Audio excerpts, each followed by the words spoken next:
right, everybody, so Sonic Prime Season 3 just got its first episode, and we finally got our first look at the aftermath of Nine betraying Sonic and Shadow. Season 3 kicked off with a bang. It got pretty much straight into the action. We got like a little recap of what went on, because, you know, I haven't watched Sonic Prime in a couple months. We got a little recap and all the events leading up to Nine's betrayal, and, you know, it makes a lot of sense as to what his motivations were, but we're gonna get into our review of Episode 1. I tried to upload my reaction like 10 different times. It got copyright claimed every single time, so why don't we just review it? All right, we did a little review at the end of the episode, but we're just gonna review it. Make sure to subscribe to the channel with all notifications. I'll give you a second to do that, and let's get into our review. So, how does the episode start off? It starts off right where we left off. Nine officially betrays Sonic and Shadow, and he just takes off. He goes into the Grim and basically creates like his own world. You know, it almost, and like when I was watching the episode, I'm like, wait, this is almost like his own little version of New York City, but he creates his own city. And while he's creating his own city, he's doing some little Tears of the Kingdom manipulation with some of the objects. I guess the prism power allows him to pick up objects and move them around somewhere. I don't know if you guys saw that, but he creates some of his own objects, and then we also see that he creates some of his own robots. So he creates a new version of Chaos Sonic called Alpha Grim Sonic. And not only does he do that, we'll find out later in the episode that he creates different versions of all of Sonic's friends. Sonic and Shadow have to team up and make it out of Ghost Hill. But while they're in Ghost Hill, simultaneously the New York City Council, the Eggman people, leave New York City and they make it out. Also, while that's happening, the whole world is exploding. Sonic and Shadow have to leave, and then we get our first real moment between them. Sonic sees like the ghost robot on repeat versions of his friends, Tails, Knuckles, and Amy. And he's like, wait, I gotta save them. And Shadow's like, nah, bro, they're not real. By the way, I just want to say, Shadow has been a true treat in the show. He's been an absolute highlight. He tells Sonic that they're not real. Sonic's like, we gotta try to save them. And then Shadow kind of convinces him like, hey man, like, this is it. Like, we're gonna die. So they escape out of Green Hill. They officially team up. And then they make it into like that like middle space area in between all of the shatter spaces. And we see that one of the shatter spaces has officially been destroyed. The one without really anyone in it, but it has been destroyed. So there's 4 other shatter spaces with all the other characters that we met, and we're still trying to figure out what happened to them. But in the meantime, Sonic is kind of just upset. He thought Nine was his friend, but he realized that he was betrayed by Nine. Because at the end of the day, Nine is kind of a sympathetic character. I was saying this during my reaction. I'm like, who really is the villain here? I mean, Nine had nothing to do with any of this. Nine is just a person existing. He was bullied his entire life. He never had any true friend. And the first time he actually meets a friend, he's basically being used in order to recreate his own reality. So basically, Sonic is using Nine. Whether he intends to or not, obviously Sonic cares for Nine, but whether he intends it or not, he realizes by helping Sonic, he's potentially going to erase his entire existence, or so it seems. But so you can kind of see what's up with Nine. But Shadow convinces Sonic. He's like, yo, we gotta go get this dude. And I'm like, yo,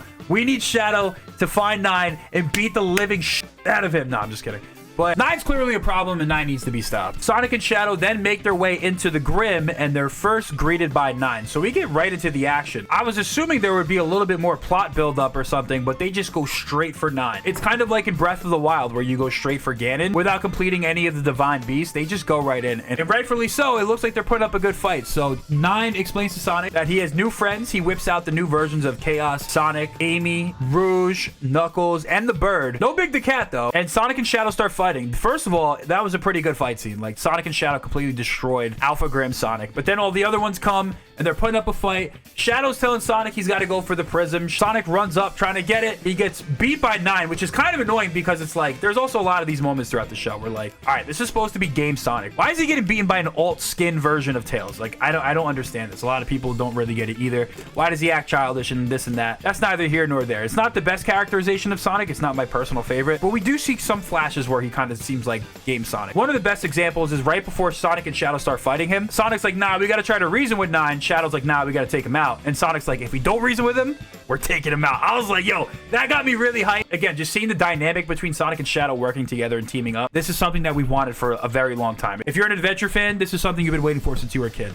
The younger version of me, seeing Sonic and Shadow team up was super hyped. So they run up. Obviously, Sonic gets defeated by Nine, kind of, or at least he isn't able to retrieve the Paradox Prism like he was trying to do. Nine then reveals his master plan, which is he needs Sonic's energy to power up the Paradox Prism. Shadow, of course, because he's the GOAT in this show. He's the most self-aware. He's the smartest. He's just the guy. I can't stop gushing about Shadow in this show. He's really good. He understands what Nine is up to, and he tells Sonic, yo, you gotta go. I'll like, you go. I'll handle all these characters myself. So Sonic's fighting them. He's kind of getting beat up. Again, it's like, why is he getting beat up by these robots? But Sonic's getting beat up. Shadow throws him out of the Grim and into the void. And presumably, this is where Sonic is going to go alert all of the other friends, because if you see some of the trailers, obviously Sonic and the other characters all team up in the Grim. So it's probably going to be like, he's going to go to each Shatter Space. He's going to get everyone together and they're all going to go fight 9 in the Grim, like 50 on 1 or however many robots he has. So at the end of the episode, though, we see Shadow. Of course, he's goated. He's getting hit and he's like, yo, is that all you got? And I was like, yo, this is fire. But he actually gets defeated by 9. So he gets knocked off, like off the cliff or whatever.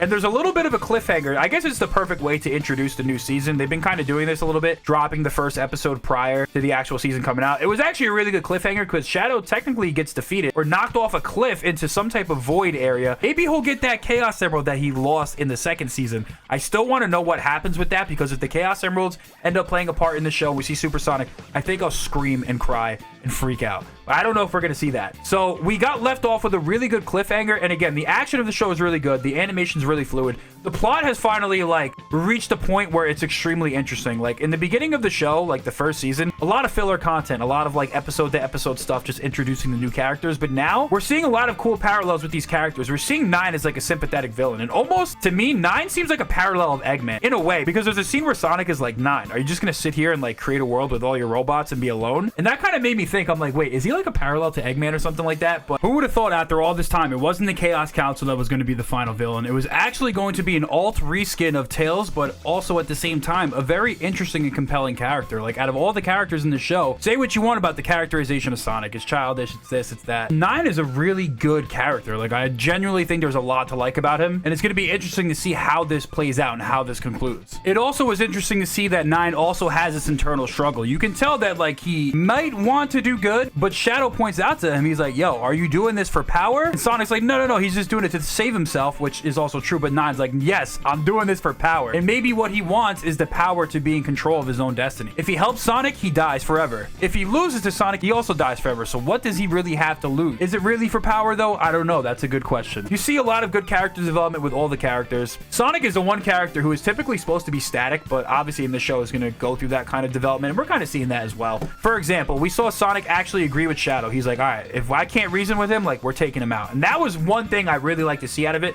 because there's a lot of moments of Prime Sonic that are not perfect, right? So the idea is that it's only going to get better. And the best thing about this show is that season 3 is going to tie in the canon, apparently. According to Ian Flynn, the reason why the show is canon, which is a big reason why a lot of people hate it, the reason why the show is canon has yet to be revealed. Obviously, there's some tie-in with the games like Sonic 3 and Knuckles and Sonic 2, but we haven't seen like the true tie-in of where it fits in the canon. Like, is it before Frontiers, after Frontiers? I don't really know. How does it fit in the canon? We don't know. But episode 1 was very good. It was interesting. I was, watching the whole time, very excited. I didn't really get bored. The action was good. And again, now that we're really invested into the plot, I really enjoyed it. This was a solid episode. Sonic's characterization, again, had some points where I didn't like it as much. It was like a lot in this episode. He was kind of taking a backseat to Shadow, so I'm hoping to see him at some point. We have 7 more episodes to go. If he can really take control and be the leader that he's supposed to be and be more like Game Sonic, right? So overall though, I really like it. So that's just like my little nitpick, but let me know what you guys thought about episode 1 in season 3 for Sonic Prime. It was very good. Recommend you go watch it.